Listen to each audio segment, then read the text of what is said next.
వెళ్తే జైలుకి వెళ్తారు, మళ్ళీ బయటకు వస్తారు, శత్రువులు పెరుగుతారు. జైలుకి వెళ్ళి బయటకు వచ్చినప్పుడు ఏమవుతుందో జగన్మోహన్ రెడ్డి చంద్రబాబుని చూశాడుగా. చంద్రబాబుని జైలుకి వెళ్ళిన రోజునే ఇక్కడ ప్రెస్ మీట్ పెట్టి చెప్పాను, మారిపోయింది అబ్బాయి నీదని, నీ స్టోరీ మారిపోయింది. చంద్రబాబు నాయుడు జైలుకి వెళ్ళడం అనేది నీ జీవితంలో చేసిన పెద్ద తప్పు అని. చంద్రబాబు జైలుకి వెళ్ళాడు కాబట్టి అక్కడికి పవన్ కళ్యాణ్ వచ్చి డిక్లేర్ చేశాడు. పవన్ కళ్యాణ్ డిక్లేర్ చేశాడు కాబట్టి బీజేపీతో ఎలియన్స్ అయింది. బీజేపీతో ఎలియన్స్ అయ్యి అక్కడ బీజేపీ ఈయన మీద ఆధారపడి వచ్చే పరిస్థితి వచ్చింది.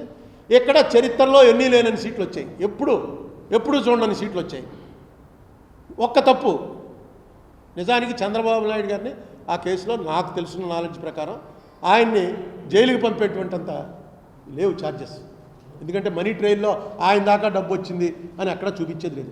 అందుకే నేను సిబిఐకి అప్పచెప్పండి అన్నాను. ఇక నన్ను మామూలు జైలుకి వచ్చి చూసిన ప్రతి వాళ్ళల్లో బూతులు తిట్టిపోయారు. ఇప్పుడు మనకు అందులో ఏంటంటే పెద్ద వాళ్ళందరూ ఇప్పుడు చాలా పెద్ద మంత్రులు అది అయిపోయారు, వాళ్ళందరూ నన్ను బూతులు తిట్టిపోయారు. ఆ వీడియోలు అప్పుడప్పుడు చూసుకుని నవ్వుకుంటూ ఉంటాను. ఇంత పెద్దవాడు కూడా మన మీద ఇంత టైం స్పేర్ చేశాడు. ఈవేళ మనకి అపాయింట్మెంట్ దొరకదు వీడిది, కానీ మన కోసం 15 నిమిషాలు వాడు మాట్లాడాడు, పావు గంట వాడు 25 నిమిషాలు, అరగంట తిట్టిపోయారు. ఈవేళ ఏమైంది, వాళ్ళే అధికారంలోకి వచ్చారు, జైలుకి వెళ్ళిన వాళ్ళే. ఏదని రిపర్కషన్స్ ఏంటి అని ఊహించగలిగిన వాడు సక్సెస్ఫుల్ లీడర్ అవుతాడు. ఆ ఊహ ఉండదు. మీకు ఒకటే ఉదాహరణ, మీకు మహాభారతం అందరూ చూశారు కదా, అందరూ చదివారు. కర్ణుడు ఉన్నాడు అందులో. కర్ణుడికి ఇంద్రుడు ఒక శక్తి ఇచ్చాడు. ఇచ్చి ఏంటంటే ఇలాగ కోసి ఇచ్చేసేటప్పటికి ఇంద్రుడికి కళ్ళు తిరిగాయి. ఇంద్రుడికి నిజానికి కర్ణుడు ఓడిపోవాలనే ఉంది, కానీ ఆ కర్ణుడు చేసిన పని చూశాక కళ్ళు తిరిగి ఏం కావాలని ఆయన నీకు అన్నాడు. నాకు ఒక శక్తి, ఒక మనిషి ఉన్నాడు, వాడిని చంపడం కోసం నాకు ఒక శక్తి కావాలని. ఎవడా మనిషి అందరికీ తెలుసు, అర్జునుడిని చంపడం కోసం శక్తి అడిగాడు. ఇంద్రుడికి తెలుసు ఇది ఎవడ మీద వాడతాడో. ఇంద్రుడు ఇచ్చేసాడు ఆయన, ఎందుకంటే ఇక దయలో చెప్పేశాడు ఏం కావాలరా నీకని. మనకు అర్థమైన విషయం ఏంటంటే కురుక్షేత్ర యుద్ధంలో కర్ణుడు ఏ రోజు బయటకు వచ్చి ఆ రోజు అర్జున చావు అని పట్టణం కొట్టాడు, అయిపోయింది, యుద్ధం క్లోజేగా. ఎందుకు కొట్టలేదు? పొద్దున్న లేచాడు, బయటకు వచ్చేటప్పటికి మర్చిపోయేవారట. యుద్ధంలో రాత్రి అంతా అనుకునేవారు కూర్చుని, ఒక రోజు అయిపోయింది. ఏంటి కర్ణ ఇది, రేపు పొద్దున్న లేవగానే ఫస్ట్ ముందు అర్జునుడు ఎక్కడున్నాడో చూసి పట్టణం కొట్టే అయిపోయింది యుద్ధం అని. నాకు నిన్న జ్ఞాపకమే రాలేదు, రేపు కొట్టేస్తాను ఉండండి అని. మొన్నటి పొద్దున సాయంత్రం అయ్యేటప్పటికి మళ్ళీ ఇదే పరిస్థితి. ఎందుకు మర్చిపోయేవారంటే ఇప్పుడు ముఖ్యమంత్రులు, మంత్రులు, అధికారంలో ఉన్నవాళ్ళు, అంతకుముందు జగన్ టైంలో అధికారంలో ఉన్నవాళ్ళు ఎందుకు మర్చిపోయేవారు?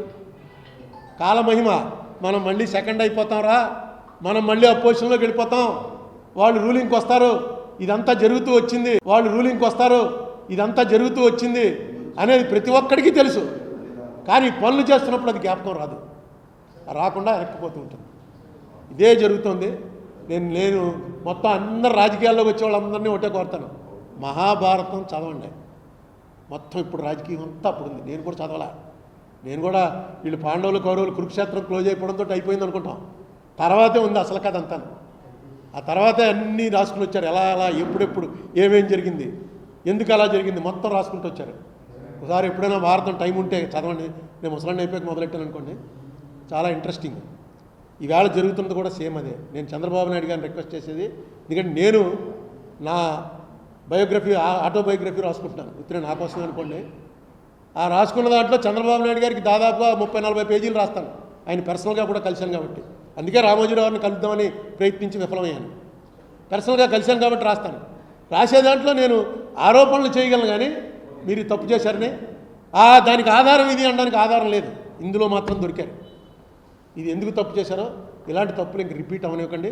రేపు 11వ తారీఖున మా దాంట్లో కూడా మీరు మీ ఇమీడియట్ మీ అడ్వకేట్స్, మీ కౌన్సిల్ని ఆదేశించండి. కరెక్ట్, ఏది న్యాయం, ఏది ధర్మం, అది ఎఫిడేవిట్ చేయండి. ఇక్కడ మళ్ళీ మీరు అభిమానం, దాన్ని ఏమంటారు, ఇచ్చిపుచ్చుకోవడాలు, నాకు వాళ్ళు ఉపకారం చేశారు కాబట్టి నేను వీళ్ళకి ఉపకారం చేయాలి, అవి రానికండి. అది ఈ స్టేజ్లో మీకు అనవసరం. మీరు ఎంత 75 ఏళ్ళు వచ్చి మీకు ఇంత పేరు, భారతదేశంలో ఇంత పేరు వచ్చి ఇన్నిసార్లు ముఖ్యమంత్రి అయ్యి అలాంటి బలహీనతగా మాత్రం లొంకండి. ధర్మం వైపు, చట్టం వైపు ఉండండి. Thank you. వెళ్తే జైలుకి వెళ్తారు, మళ్ళీ బయటకు వస్తారు, శత్రువులు పెరుగుతారు. జైలుకి వెళ్ళి బయటకు వచ్చినప్పుడు ఏమవుతుందో జగన్మోహన్ రెడ్డి చంద్రబాబుని చూశాడుగా. చంద్రబాబుని జైలుకి వెళ్ళిన రోజునే ఇక్కడ ప్రెస్ మీట్ చెప్పాను, మారిపోయింది అబ్బాయి నీదని, నీ స్టోరీ మారిపోయింది. చంద్రబాబు నాయుడు జైలుకి వెళ్ళడం అనేది నీ జీవితంలో చేసిన పెద్ద తప్పు అని. చంద్రబాబు జైలుకి వెళ్ళాడు కాబట్టి అక్కడికి పవన్ కళ్యాణ్ వచ్చి డిక్లేర్ చేశాడు. పవన్ కళ్యాణ్ డిక్లేర్ చేశాడు కాబట్టి బీజేపీతో ఎలియన్స్ అయింది. బీజేపీతో ఎలియన్స్ అయ్యి అక్కడ బీజేపీ ఈయన మీద ఆధారపడి వచ్చే పరిస్థితి వచ్చింది. ఇక్కడ చరిత్రలో ఎన్ని లేనని సీట్లు వచ్చాయి, ఎప్పుడు చూడని సీట్లు వచ్చాయి. ఒక్క తప్పు, నిజానికి చంద్రబాబు నాయుడు గారిని ఆ కేసులో నాకు తెలుసున్న నాలెడ్జ్ ప్రకారం ఆయన్ని జైలుకి పంపేటువంటింత లేవు ఛార్జెస్. ఎందుకంటే మనీ ట్రైల్లో ఆయన దాకా డబ్బు వచ్చింది అని అక్కడ చూపించేది లేదు. అందుకే నేను సిబిఐకి అప్పచెప్పండి అన్నాను. ఇక నన్ను మామూలు జైలుకి వచ్చి చూసిన ప్రతి వాళ్ళల్లో బూతులు తిట్టిపోయారు. ఇప్పుడు మనకు అందులో ఏంటంటే పెద్ద వాళ్ళందరూ ఇప్పుడు చాలా పెద్ద మంత్రులు అది అయిపోయారు, వాళ్ళందరూ నన్ను బూతులు తిట్టిపోయారు. ఆ వీడియోలు అప్పుడప్పుడు చూసుకుని నవ్వుకుంటూ ఉంటాను.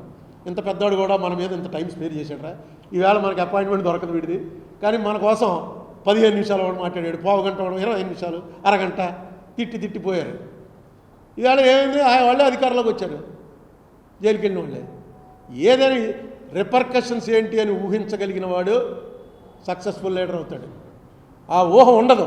మీకు ఒకటే ఉదాహరణ, మీకు మహాభారతం అందరూ చూశారు కదా, అందరూ చదివారు. కర్ణుడు ఉన్నాడు అందులో.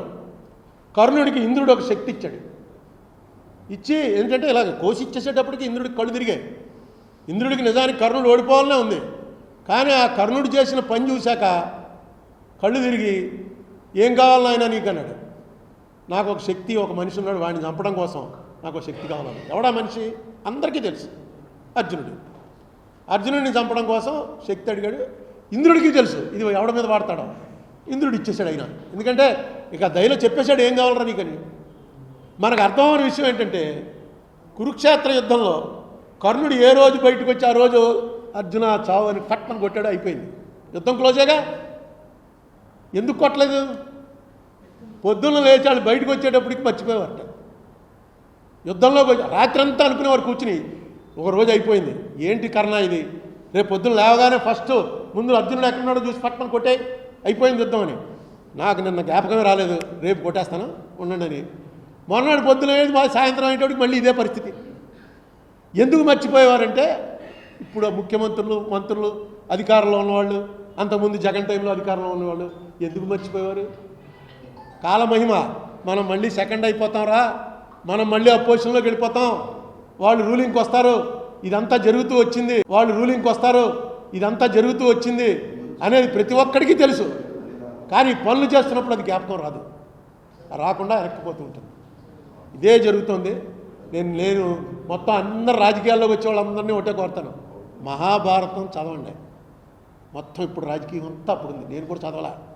నేను కూడా వీళ్ళు పాండవులు, కౌరవులు, కురుక్షేత్రం క్లోజ్ అయిపోవడంతో అయిపోయింది అనుకుంటాం. తర్వాతే ఉంది అసలు కథ అంతా. ఆ తర్వాతే అన్నీ రాసుకుని వచ్చారు, ఎలా ఎప్పుడెప్పుడు ఏమేం జరిగింది, ఎందుకు అలా జరిగింది మొత్తం రాసుకుంటూ వచ్చారు. ఒకసారి ఎప్పుడైనా భారతం టైం ఉంటే చదవండి. నేను ముసలాన్ని అయిపోయాక మొదలెట్టాను అనుకోండి, చాలా ఇంట్రెస్టింగ్. ఈవేళ జరుగుతున్నది కూడా సేమ్ అదే. నేను చంద్రబాబు నాయుడు గారిని రిక్వెస్ట్ చేసేది, ఎందుకంటే నేను నా బయోగ్రఫీ, ఆటోబయోగ్రఫీ రాసుకుంటున్నాను, ఇతనే నా కోసమే అనుకోండి.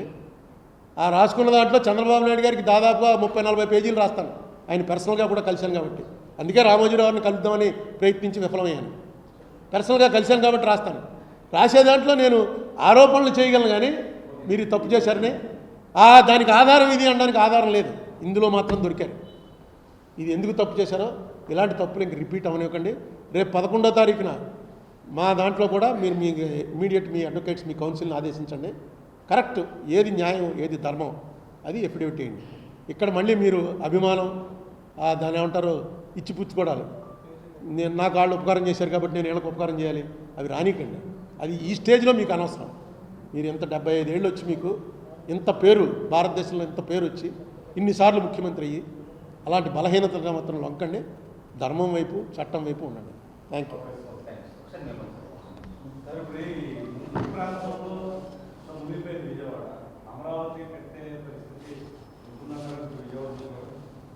ఇవన్నీ మామూలేనండి. అమరావతి గురించి నేను అనేక సార్లు మాట్లాడాను. సో వాళ్ళు అక్కడ నిర్ణయం తీసుకున్నారు, కడతారు, దానికి ఏం కావాలో అది చేస్తారు. ఇప్పుడు ముంపు వచ్చింది కాబట్టి అమరావతి మునిగిపోతుందని ఇవన్నీ పొలిటికల్ ఎలిగేషన్. నేనేమో రాజకీయ పార్టీకి సంబంధించిన వాడిని కాదు, నాకేమి. అమరావతి అనేది ఆయన నిర్ణయం, ఆయన నేను బుక్కే రాశాను. ఫస్ట్ అపోజ్ చేసింది నేనే. జగన్ కూడా సపోర్ట్ చేసినప్పుడు నేను అపోజ్ చేశాను. అన్నిటికీ వ్యతిరేకం. అబ్బో చాలాసార్లు అయ్యింది, కానీ వాళ్ళ నిర్ణయం, అది గవర్నమెంట్ నిర్ణయం, తప్పదు కదా. Okay, thank you brothers.